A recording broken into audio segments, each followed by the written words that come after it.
अस्सलाम वालेकुम नाजरीन, मॉर्निंग बेल के एक और एपिसोड के साथ मैं हूं आपका होस्ट फहद हुसैन। एमपीएस के हवाले से बात करेंगे। फ्राइडे को मॉनेटरी पॉलिसी के हवाले से जो है अनाउंसमेंट की जाएगी। स्टेट बैंक ऑफ पाकिस्तान की जानिब से एक प्रेस कॉन्फ्रेंस की जाएगी जिसमें इस हवाले से फैसला किया जाएगा कि आया जो पॉलिसी रेट है इस वक्त मुल्क में उसको करंट रेट पे बरकरार रखा जाए या उसमें किसी किस्म की जो है वो कोई तब्दीली की जाए।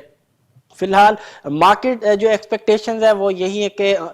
पॉलिसी रेट में जो है स्टेटस को मेंटेन होगा, किसी किस्म का जो है चेंज नहीं किया जाएगा। पॉलिसी रेट में अगर बैकग्राउंड में अगर हम जाएं, पहले तकरीबन 13.25% तक पॉलिसी रेट पहुंच चुका था। उसके बाद हमने देखा कि जब कोविड-19 की जब फर्स्ट वेव आई पाकिस्तान में, उसके बाद जिस तरीके से लॉकडाउन करने पड़े, इकोनॉमिक एक्टिविटीज़ को जो है तकरीबन ऑलमोस्ट फ्रीज करना पड़ा, उसके बाद हमने देखा कि जिस तरीके से गवर्नमेंट जो है सामने आई इकोनॉमी को सपोर्ट करने के लिए, उसके साथ साथ हमने देखा कि सेंट्रल बैंक जो है स्टेट बैंक ऑफ पाकिस्तान भी जो है सामने आई ताकि जो इकोनॉमी है उसको सपोर्ट किया जाए। और हमने देखा कि किस मैसिव तरीके से जो है पॉलिसी रेट में जो है रिडक्शन की गई और 13.25 से कम करके जो है 7% तक जो है पॉलिसी रेट को लाया गया। फिलहाल अब तक इस वक्त अगर हम बात करें तो पॉलिसी रेट मुल्क में जो है वो 7% पर है। अब फ्राइडे को जो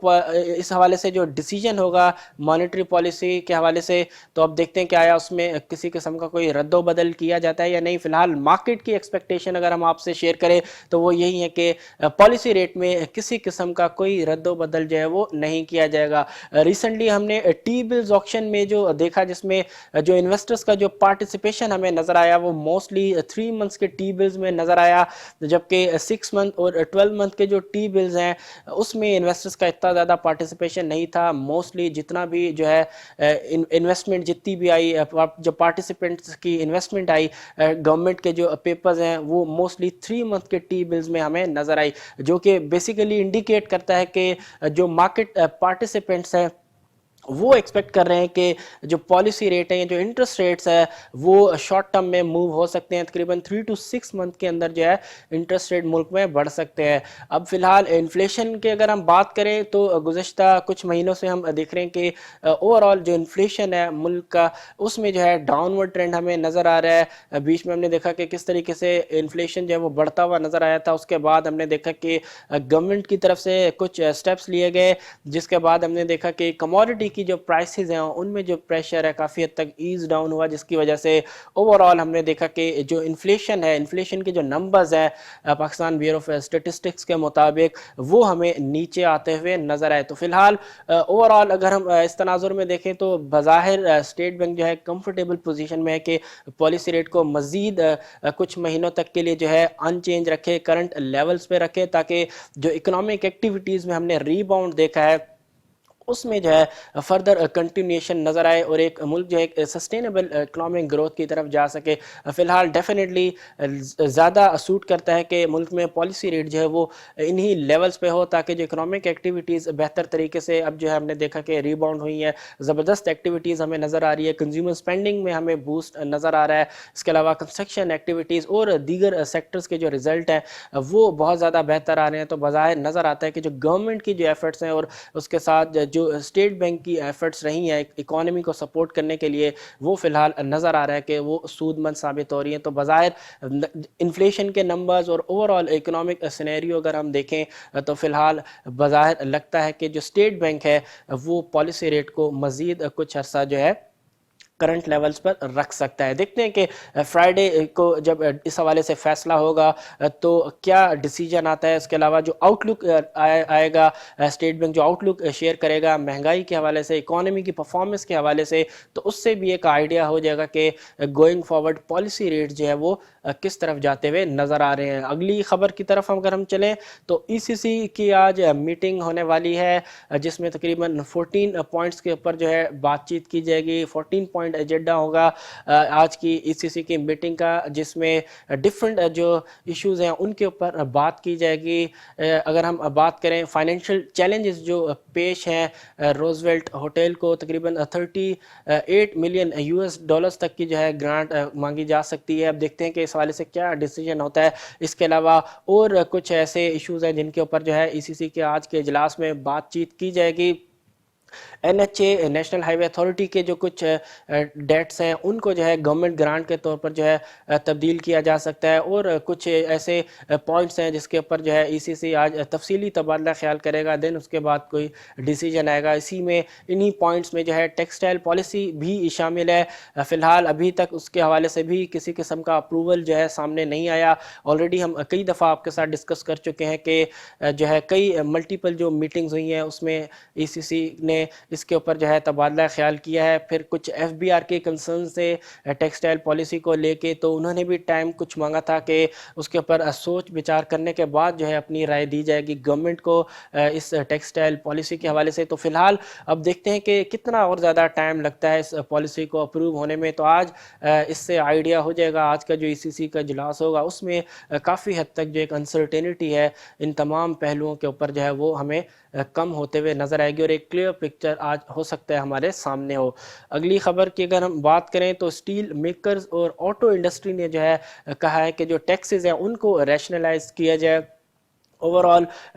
जो जो प्राइसेस बढ़ी हैं स्टील की लोकल डोमेस्टिक मार्केट में, अगर हम देखें कि स्टील की प्राइसेस जो हैं बहुत तेज़ी से बढ़ी हैं। इनका कहना था कि जो ओवरऑल जो रॉ मटेरियल की प्राइसेस बढ़ी हैं इंटरनेशनली, आयरन और की प्राइसेस जो हैं बहुत तेज़ी से बढ़ी हैं। यही वजह है कि जो स्टील इंडस्ट्री है उनको उसका जो इम्पेक्ट है वो पास ऑन करना पड़ा एंड कंज्यूमर्स की तरफ। यही वजह है कि रिसेंटली हमने देखा है कि तकरीबन 20% से ज़ायद जो है ऑलरेडी कीमतें जो स्टील प्रोडक्ट्स हैं उनकी बढ़ चुकी हैं। तकरीबन इस वक्त अगर हम बात करें तो तकरीबन 1,36,000 से लेके 1,46,000 पर टन के हिसाब से जो है स्टील प्रोडक्ट्स हैं वो फ़रोख्त हो रहे हैं। इस हवाले से मज़ीद इनका कहना था कि अगर टैक्सेस में जो है कमी की जाती है तो डेफिनेटली ये भी जो है एक रोल प्ले कर सकता है कंस्ट्रक्शन एक्टिविटीज़ को बूस्ट करने में, क्योंकि अगर गवर्नमेंट की तरफ से जो है कोई किसी किस्म का टैक्सेस के हवाले से रिलीफ मिलता है इन कंपनीज़ को तो डेफिनेटली हो सकता है कि प्राइसेस में जो है वो किसी किस्म की कमी करें, ताकि जो एक बर्डन डाला गया है राइजिंग रॉ मटेरियल प्राइसेस का कंज्यूमर्स के ऊपर वो जो है किसी हद तक थोड़ा कम करने में कंपनीज़ को जो है एक रूम मिल सके। अब देखते हैं कि इस हवाले से जो डिमांड्स हैं इनकी वो मीट हो पाती हैं या नहीं। इसी हवाले से ऑटो इंडस्ट्री ने भी इसी तरह की डिमांड्स की हैं कि जो जो इनपुट जो रॉ मटेरियल है उनके ऊपर जो है टैक्सेस गवर्नमेंट कम करे ताकि इंडस्ट्री को और ज़्यादा फ़ायदा मिले, प्राइसेस हो सकता है थोड़ी बहुत कम हो। मज़ीद उनका कहना था कि जो प्राइसेस बढ़ी हैं वो बढ़ी हैं रॉ मटेरियल की प्राइसेस बढ़ने की वजह से, इसके अलावा डिमांड की वजह से, क्योंकि अभी भी कई कंपनीज जो है फुल कैपेसिटी के ऊपर नहीं चल पा रही। उन्होंने एग्जांपल दी कि किस तरीके से इंडिया में भी ऑलरेडी जो है तकरीबन 3 से 5% जनवरी से जो है कीमतें बढ़ चुकी हैं, डिफरेंट ऑटो कंपनीज ने बढ़ाई हैं। तो फिलहाल अब डिमांड्स हैं, देखते हैं कि ये जो स्टील इंडस्ट्री और ऑटो इंडस्ट्री की जो डिमांड्स है गवर्नमेंट के हवाले से कि इतनी हमें जो है इसमें फैसिलिटेशन दी जाए, ख़ास तौर पे टैक्सेस के हवाले से, ताकि जो कॉस्ट प्रेशर्स हैं वो कम हो सके। अब देखते हैं कि गवर्नमेंट इस हवाले से आया कोई ऐसा फैसला करती है या नहीं। फ़िलहाल जो स्नैरियो है, जैसा कि रिसेंटली हमने बात की थी कि ऑलरेडी जो टैक्स मैनेजर्स हैं उन्होंने तकरीबन कहा है कि गवर्नमेंट जो टैक्स रेवेन्यू का जो टारगेट है उसमें तकरीबन 250 अरब रुपए तक की जो है कटौती करे, क्योंकि बकौल टैक्स मैनेजर्स के जो टारगेट है अचीव करना वो कदरे मुश्किल है। उनका मेन दो रीज़न थे उनके। उन्होंने कहा कि जो ऑलरेडी जो हाफ ईयर गुजर चुका है उसमें जो कलेक्शन है वो इतनी ज़्यादा नहीं हुई। उसके अलावा जो रिफंड्स दिए गए हैं ताकि कंपनीज कोविड-19 की सूरत हाल से जो है डील कर सकें, उनके लिए लिक्विडिटी के इशू ना हो, ये वो दो रीज़न्स हैं जिसकी वजह से ایف بی آر نے ڈیمانڈ کیا ہے کہ جو ریونیو کلیکشن کا جو ٹارگٹ ہے اس میں جو ہے کٹوتی کی جائے، کیونکہ فی الحال بظاہر لگتا نہیں ہے کہ وہ ٹارگٹ جو ہے اچیویبل ہے۔ اب دیکھتے ہیں کہ اس سینیریو میں جہاں پہ آلریڈی کلیکشن جو ہے وہ اتنی زیادہ نہیں ہے، اس کے بعد اب ان دو انڈسٹریز کی طرف سے ڈیمانڈ کی گئی ہے کہ ٹیکسز میں جو ہے وہ کٹوتی کی جائے تاکہ انڈسٹری کو جو ہے مزید فائدہ ہو سکے۔ اب دیکھتے ہیں کہ گورنمنٹ اب اس حوالے سے کیا فیصلہ کرتی ہے۔ اگر ہم ریونیو کلیکشن کا ٹرینڈ دیکھیں تو بظاہر مشکل لگتا ہے کہ گورنمنٹ اب بہت زیادہ اس قسم کا بینیفٹ دے، کیونکہ آلریڈی ریونیو کلیکشن جو ہے وہ کم ہے، اور آئی ایم ایف کا بھی مین فوکس رہا ہے کہ جو ریونیو کلیکشن ہے، جو ٹیکسز کی جو کلیکشن ہے اس کو جو ہے اس میں جو ہے مزید اضافہ کیا جائے، جو کہ فی الحال اتنا جو ہے بظاہر لگتا نہیں ہے کہ اتنا آسان ٹارگٹ ہوگا، کیونکہ ماضی میں بھی ہم نے دیکھا ہے کہ بہت زیادہ کوششیں نظر آئی ہیں لیکن کبھی بھی اس کا رزلٹ اتنا زیادہ جو ہے پرومسنگ، اتنا پازیٹیو رزلٹ نہیں آیا۔ اب دیکھتے ہیں کہ ان تمام ایشوز کو مد نظر رکھتے ہوئے گورنمنٹ اس حوالے سے کیا فیصلہ کرتی ہے۔ چلتے ہیں اپنی اگلی خبر کی طرف۔ پی ڈی ایم نے کل جو ہے پروٹیسٹ کیا، ریلی کی الیکشن کمیشن آف پاکستان کے سامنے، جس میں انہوں نے الزام لگایا الیکشن کمیشن کے اوپر کہ جو ریسنٹ جو الیکشنز ہوئے تھے 2018 میں، اس میں جو الیکشن کمیشن ہے وہ بری طرح ناکام ہوا ایک فیئر الیکشن کرانے میں۔ مزید ان کا کہنا تھا اور ڈیمانڈ کی انہوں نے کہ جو الیکشن کمیشن آف پاکستان ہے وہ جو فورن فنڈنگ کیس ہے اس سٹنگ گورنمنٹ کے حوالے سے، اس میں جو ہے جلد از جلد جو ہے پروگریس لے کے آئے اور اس کا جو ڈیسیجن ہے اس حوالے سے اس کو جلدی سے جو ہے وہ ریویل کر سکے۔ اس حوالے سے مزید اور بھی ڈیمانڈز کی گئی، لیکن بظاہر اگر ہم کل اوورآل جو پبلک کی پارٹیسپیشن اگر ہم دیکھیں تو وہ اتنی زیادہ نظر نہیں آئی، لوگ اتنے زیادہ بظاہر لگتا ہے کہ متفق نہیں ہیں پی ڈی ایم کی اس رائے سے۔ لوگوں کے اپنے مسائل ہیں، خاص طور پہ مہنگائی جیسا چیلنج آلریڈی ان کے سامنے ہے، تو بظاہر اس وقت نظر آ رہا ہے کہ جو عوام کی جو اکثریت ہے وہ پی ڈی ایم کے ساتھ ہمیں نظر نہیں آتی۔ یہی وجہ ہے کہ کل جو پبلک کی جو پارٹیسپیشن ہے اس ریلی میں، اس مجمع میں، پی ڈی ایم کے اتنی زیادہ ہمیں نظر نہیں آئی۔ ساتھ میں اور جو کچھ پارٹی کے جو اہم رہنما ہے، جو دیگر جو پارٹیز ہیں، ان کی بھی پارٹیسپیشن ہمیں نظر نہیں آئی، تو بظاہر لگتا نہیں ہے کہ گورنمنٹ کے لیے پی ڈی ایم ایک ایسا چیلنج رہا ہے جو کچھ مہینے پہلے نظر آ رہا تھا۔ تو اس وقت گورنمنٹ کے لیے اگر ہم دیکھیں تو اپوزیشن پارٹیز چیلنج نہیں ہے، گورنمنٹ کے لیے چیلنج اس کی خود کی جو گورننس ہے، اس کی جو پالیسیز ہے، خاص طور پہ مہنگائی کو لے کے جو عوام اس وقت جو ہے ایک مہنگائی کے بوجھ تلے دبے ہوئے ہیں، یہ مین ایشو فی الحال ایک مین چیلنج جو ہے ہو سکتا ہے گورنمنٹ کے لیے۔ اب دیکھتے ہیں کہ گورنمنٹ اس حوالے سے کس طریقے سے جو ہے ان تمام چیلنجز سے نکل کے سامنے آتی ہے۔ فی الحال پی ڈی ایم کی جس طریقے سے ہم نے بات کی کہ کل کا جو شو تھا، جو الیکشن کمیشن آف پاکستان کے سامنے جو ایک ریلی کی گئی، ایک پروٹیسٹ کیا گیا، بظاہر اس میں پبلک کی پارٹیسپیشن اتنی زیادہ نہیں آئی، تو کنسیڈر کیا جا سکتا ہے کہ جو شو تھا وہ کافی حد تک ناکام ہمیں نظر آیا۔ اگلی خبر کی طرف چلیں۔ کووڈ 19 کے حوالے سے اگر ہم بات کریں تو کل پرائم منسٹر عمران خان نے جو ہے اس حوالے سے میٹنگ جو ہے چیئر کی ہے، جس میں کووڈ 19 کی جو صورتحال ہے اس کو جو ہے تفصیلی اس کے اوپر جو ہے تبادلہ خیال کیا گیا، ڈسکس کیا گیا۔ ملک میں اس وقت جو اوورآل جو کووڈ 19 کی صورتحال ہے اس حوالے سے بات چیت کی گئی۔ بظاہر اگر ہم کمپیریٹیولی دیکھیں تو پاکستان میں صورتحال کافی حد تک کنٹرول میں ہے۔ اگر ہم باقی ممالک میں دیکھتے ہیں تو صورتحال کافی حد تک ہمیں خراب نظر آتی ہے، حالانکہ ویکسینز کئی ممالک میں آلریڈی رول آؤٹ ہونا شروع ہو چکی ہیں، اس کے باوجود وہاں پہ جو اسپریڈ ہے، جو ڈیتھس کا جو ریٹ ہے وہ ابھی بھی ہمیں زیادہ نظر آ رہا ہے۔ تو اس لیے کہہ سکتے ہیں کہ جو کمپیریٹیولی پاکستان میں جو صورتحال ہے وہ کافی حد تک بہتر ہے۔ اس میں کافی حد تک ہم کریڈٹ بھی دے سکتے ہیں کہ جو گورنمنٹ کی جو پالیسیز رہی ہیں، جس طریقے سے ایک مینیج کیا گیا گورنمنٹ کی طرف سے کہ ایک اسپریڈ کو بھی روکا جائے اور وہیں اکنامک ایکٹیویٹیز ہیں ان کو بھی جو ہے چلنے دیا جائے، تاکہ لوگوں کے لیے جو ہے ایشوز نہ ہو اور روزگار کے جو مواقع ہیں عوام کے لیے وہ پیدا ہوتے رہیں۔ تو ایک بیلنس اپروچ کے ساتھ گورنمنٹ نے اس صورتحال کو جو ہے ڈیل کیا، تو ہم کہہ سکتے ہیں کہ کافی حد تک گورنمنٹ بھی جو ہے اس کریڈٹ کی جو ہے مستحق ہے کہ جس طریقے سے اس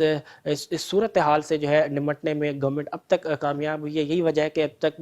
جو اوورآل جو صورتحال ہے، جو کرو ہے کووڈ 19 کے حوالے سے اگر ہم بات کریں تو وہ ہمیں دوبارہ سے جو ہے ڈاؤنورڈ کی طرف جو ہے جاتا ہوا نظر آ رہا ہے۔ مزید پرائم منسٹر عمران خان کا کہنا تھا کہ جو ویکسین کے جو رول آؤٹ ہے اس کو جو ہے جلد از جلد جو ہے ممکن بنایا جائے۔ آلریڈی ہم نے بات کی ہے کہ دو ویکسینز کے حوالے سے جو ہے اپروول دیا گیا ہے، ایمرجنسی یوز کے لیے وہ اپروول ہے ڈریپ کی طرف سے۔ سب سے پہلے جو اپروول آیا وہ آکسفورڈ کی جو بنائی گئی ویکسین ہے ایسٹرازینیکا، اس کا جو ہے اپروول دیا گیا۔ اس کے بعد ہم نے دیکھا کہ جو چائنیز مینوفیکچرر ہے ان کی جو ویکسین ہے سینو فارم، اس کا جو ہے اپروول دیا گیا۔ یہ دونوں ویکسین کا جو اپروول ہے صرف ایمرجنسی یوز کے لیے ہے۔ اب دیکھتے ہیں کہ کتنا جلد جو ہے ویکسین پاکستان میں آتی ہے، اور جو ہے خاص طور پہ جو فرنٹ لائن ہمارے ہیلتھ ورکرز ہیں، اس کے بعد جو سینئر سٹیزنز ہیں، ان کو جو ویکسین ہے پرووائڈ کی جاتی ہے۔ فی الحال کہا یہ جا رہا ہے گورنمنٹ کی طرف سے کہ اس فرسٹ کوارٹر میں ہی جو ہے ویکسین رول آؤٹ ہو جائے گی، لیکن اب ریسنٹلی ہم نے یہ بھی دیکھا تھا کہ فی الحال گورنمنٹ نے کسی کمپنی کو اپروچ نہیں کیا، تو مکس خبریں ہیں اس وقت اس حوالے سے۔ لیکن اب دیکھتے ہیں کہ گورنمنٹ کا جو کلیم ہے کہ اس پہلے کوارٹر میں ہی جو ہے ویکسین ملک میں رول آؤٹ ہو جائے گی، اور سب سے پہلے ہیلتھ ورکرز، دین اس کے بعد جو سینئر سٹیزنز ہیں ان کو جو ہے ویکسین دی جائے گی۔ اب دیکھتے ہیں کہ ریئلٹی میں کس طریقے سے صورتحال ہمارے سامنے آتی ہے۔ فی الحال گورنمنٹ کے کلیم تو یہی ہے کہ پہلے کوارٹر میں ہی ویکسین جو ہے رول آؤٹ ہو جائے گی۔ اس کے بعد آئل کی ڈیمانڈ کے حوالے سے کچھ فگرز آئے ہیں۔ انٹرنیشنل انرجی ایجنسی نے جو ڈیمانڈ آؤٹ لک ہے آئل کا 2021 کا، اس کو جو ہے تھوڑا ٹرم کیا ہے۔ خاص طور پہ ان کا کہنا تھا کہ جو فرسٹ ہاف ہے اس 2021 کا، اس میں جو ڈیمانڈ ہے وہ تھوڑی کم رہے گی۔ اس کا جو مین جو ریزن بظاہر انہوں نے دیا ہے وہ یہی ہے کہ جو ایک فریش جو لاک ڈاؤن سٹارٹس ہوئے ہیں کچھ ممالک میں، جس طریقے سے جو ملٹیپل جو ویوز آلریڈی آ چکی ہیں کئی ممالک میں، جس کی وجہ سے جو اکنامک ایکٹیویٹیز ہے وہ کافی حد تک جو ہے متاثر ہوئی ہیں۔ یہی وجہ ہے کہ ان کا کہنا ہے کہ جو پہلا جو ہاف ہوگا اس کیلنڈر ایئر 2021 کا، اس میں جو ڈیمانڈ ہے وہ قدرے کم رہے گی۔ دین اس کے بعد ان کا کہنا ہے کہ جو سیکنڈ جو ہاف ہوگا اس رواں سال 2021 کا 2021 کا، اس میں جو ڈیمانڈ ہے وہ ریکور ہوتے ہوئے نظر آئے گی۔ تو جو فرسٹ ہاف ہے اس میں جو اپنی جو ڈیمانڈ ٹرم کی ہے وہ تقریباً 0.6 ملین بیرلز پر ڈے کے حساب سے انہوں نے ڈیمانڈ ٹرم کی ہے، جبکہ اوور آل اگر ہم دیکھیں تو پورے سال کی جو ڈیمانڈ ٹرم کی ہے وہ تقریباً 0.3 ملین بیرلز پر ڈے کے حساب سے جو ڈیمانڈ ہے اس کو ٹرم کیا گیا ہے IEA کی طرف سے۔ اوور آل مزید ان کا کہنا ہے کہ جو اس رواں سال 2021 میں جو ڈیمانڈ ہوگی تقریباً 5.5 ملین بیرل پر ڈے کے حساب سے جو ڈیمانڈ ہے وہ ریکور ہوگی، اور تقریباً اوور آل اگر ہم دیکھیں کہ اس سال تک کتنی ڈیمانڈ رہ سکتی ہے تو وہ ہوگی تقریباً 96.6 ملین بیرلز پر ڈے۔ تو لاسٹ ایئر 2020 میں جو ڈیمانڈ کا جو ڈکلائن آیا تھا وہ تھا تقریباً 8.8 ملین بیرلز پر ڈے۔ تو سم ہاؤ ہم کہہ سکتے ہیں کہ کسی حد تک جو ہے ڈیمانڈ جو آئل کی جو ہے وہ ریکور ہوتے ہوئے ہمیں نظر آئے گی، لیکن فی الحال جس طریقے سے جو ویوز آئی ہوئی ہیں کووڈ-19 کی، خاص طور پہ یورپین کنٹریز میں اور US میں بھی حالات ہمارے سامنے ہیں، تو اس سے ان کا کہنا ہے کہ جو فرسٹ ہاف ہے اس سال کا، اس میں جو ڈیمانڈ ہے آئل کی وہ کافی حد تک کہہ سکتے ہیں کہ متاثر ہو سکتی ہے۔ لیکن انہوں نے اس آپٹیمزم کا بھی اظہار خیال کیا کہ جس تیزی سے ویکسین جو ہے رول آؤٹ ہو رہی ہے، تو ان کا مزید کہنا ہے کہ اس ویکسین کے رول آؤٹ ہونے کی وجہ سے جو سیکنڈ ہاف ہوگا اس سال کا، اس میں جو ڈیمانڈ ہے وہ بہتر ہو سکے گی۔ تو اوور آل جو ڈیمانڈ کا ڈکلائن ہے وہ کافی حد تک کم رہے گا، تو ہم کہہ سکتے ہیں کہ کسی حد تک ڈیمانڈ جو ہے وہ بہتر رہے گی اس سال۔ اس کے بعد جو ایک ایکسپیکٹ کیا جا رہا ہے کہ جو US میں بائیڈن جو ہے ایک زبردست قسم کا اسٹیمولس پیکج جو ہے وہ اناؤنس کر سکتے ہیں، تو اس سے بھی جو ہے آئل کی جو پرائسز ہیں ان کو ایک بوسٹ مل سکتا ہے۔ یہی وجہ ہے کہ جو آئل کی جو پرائسز ہیں انٹرنیشنل مارکیٹ میں ہمیں مضبوط نظر آ رہی ہیں، فرم نظر آ رہی ہیں۔ بظاہر لگتا ہے کہ اس وقت جو گرپ ہے بلز کی آئل پرائسز میں وہ ہمیں کافی حد تک مضبوط نظر آتی ہے۔ مارکیٹس کے حوالے سے اگر ہم بات کریں تو کل کا جو سیشن تھا US کا زبردست رہا، مثبت رہا، اچھا آغاز رہا مارکیٹ کا۔ ڈاؤ جونز تقریباً 116 پوائنٹ کے اضافے کے ساتھ کل کا سیشن جو ہے کلوز کرنے میں کامیاب رہی، لیکن ابھی بھی مارکیٹ جو ہے 31,000 کا جو سائیکولوجیکل لیول ہے اس سے نیچے ٹریڈ کر رہی ہے، جو کہ ایک لمحہ فکریہ ہو سکتا ہے بلز کے لیے، کیونکہ بلز کی اس وقت کوشش یہی ہوگی کہ مارکیٹ کو جو دوبارہ سے جو ہے جو سائیکولوجیکل لیول ہے 31,000 اس کو ری گین کیا جائے، تاکہ جو کنٹرول ہے مارکیٹ کے اوپر دوبارہ سے اسٹیبلش ہو سکے۔ اس کے ساتھ نیسڈیک کی اگر ہم بات کریں تو नेस्डेक में भी हमें ज़बरदस्त तेज़ी हमें नज़र आई और तकरीबन 198 पॉइंट के इजाफे के साथ कल का सेशन क्लोज़ हुआ। ज़बरदस्त सेशन हम कह सकते हैं कि कल यूएस मार्केट में हमें नज़र आया। उसका इम्पेक्ट हमें काफ़ी हद तक आज सुबह एशियन मार्केट जो ओपन हुई हैं उनमें हमें नज़र आ सकता है। यही वजह है कि कई जो एशियन मार्केट्स हैं वो मुस्बत जोन में ट्रेड होते हुए नज़र आ रही हैं। जापान के मार्केट की अगर हम बात करें तो वहाँ हमें थोड़ी बहुत एक स्लाइटली अगर हम कह सकते हैं कि प्रॉफिट टेकिंग नज़र आ रही है तो गलत नहीं होगा, लेकिन स्टिल अभी भी मार्केट के जो एंगल्स हैं एशियन मार्केट्स के वो अभी भी हमें बुलिश बज़ाहिर नज़र आ रहे हैं। अब देखते हैं कि ओवरऑल जो है गोइंग फॉरवर्ड जो रिलीज़ है वो और कितना ज़्यादा ऊपर जाते हुए नज़र आती है। फ़िलहाल डिमांड रिकवरी की ख़बरें जो है वो तमाम ममालिक से ही आ रही हैं कि जिस तरीके से वैक्सीन रोल आउट होना शुरू हुई है उसके बाद ओवरऑल जो इकोनॉमिक एक्टिविटीज़ हैं उनमें जो है अब ऑप्टिमिज़म नज़र आ रहा है। पाकिस्तान स्टॉक एक्सचेंज की अगर हम बात करें तो कल का जो सेशन है कल का सेशन भी वॉलेटाइल रहा। कई दिनों से हम देख रहे हैं कि मार्केट के अंदर वॉलेटिलिटी हमें ज़्यादा नज़र आ रही है। मार्केट जो है दोनों जाने मूव करते हुए नज़र आ रही है। मार्केट अपने आप को इंटरडे भी एडजस्ट करते हुए नज़र आ रही है, जिससे बाज़ाहिर नज़र आता है कि जो बुल्स का जो ग्रिप है मार्केट के ऊपर वो स्ट्रॉन्ग है। जो रैली का जो मोमेंटम है वो अभी भी इंटैक्ट है। यही वजह है कि मार्केट के अंदर एक बड़ी करेक्शन जो है वो नज़र नहीं आ रही। मार्केट अपने आप को इंट्राडे एडजस्ट करती है, देन उसके बाद हम देखते हैं कि मार्केट दोबारा ऊपर जो है मूव करना स्टार्ट कर देती है। कल भी इंट्राडे में मार्केट ने तकरीबन 200 से ज़ायद पॉइंट जो है वो ऐड किए। उसके बाद हमने देखा कि मार्केट में करेक्शन भी आई और एक वक्त में मार्केट ने तकरीबन 100 से ज़ायद पॉइंट जो है लूज़ किए। देन उसके बाद हमने दोबारा मार्केट में जो है एक्टिविटी देखी, रिकवरी देखी और मार्केट का जो इख्तिताम था, सेशन का जो इख्तिताम रहा कल का, वो मुस्बत जोन में हुआ। तकरीबन 176 पॉइंट के इजाफे के साथ 45,903 के लेवल पर मार्केट क्लोज हुई। अभी भी सामने बुल्स के लिए एक हर्डल है, 40,000 का जो साइकोलॉजिकल बैरियर है वो सामने है। इसको अगर क्रॉस करने में कामयाब हो जाते हैं तो डेफिनेटली दोबारा से जो एक ग्रिप है मार्केट के ऊपर बुल्स की वो दोबारा से हमें मजबूत होते हुए नज़र आएगी। तो देखते हैं कि आज का सेशन मार्केट में किस तरीके से रहता है, कौन से सेक्टर्स हैं जो मार्केट में सपोर्ट प्रोवाइड करते हैं ओवरऑल मार्केट की परफॉर्मेंस को, और कौन से ऐसे स्टॉक्स होंगे जो इन्वेस्टर्स के लाइमलाइट में या इन्वेस्टर्स के रडार में हमें नज़र आएंगे, कौन से स्टॉक्स होंगे जो वॉल्यूम में टॉप करते हुए नज़र आएंगे। आज तक के लिए इतना ही, इंशाल्लाह कल फिर आपसे मुलाकात होगी। तब तक के लिए अल्लाह हाफिज़।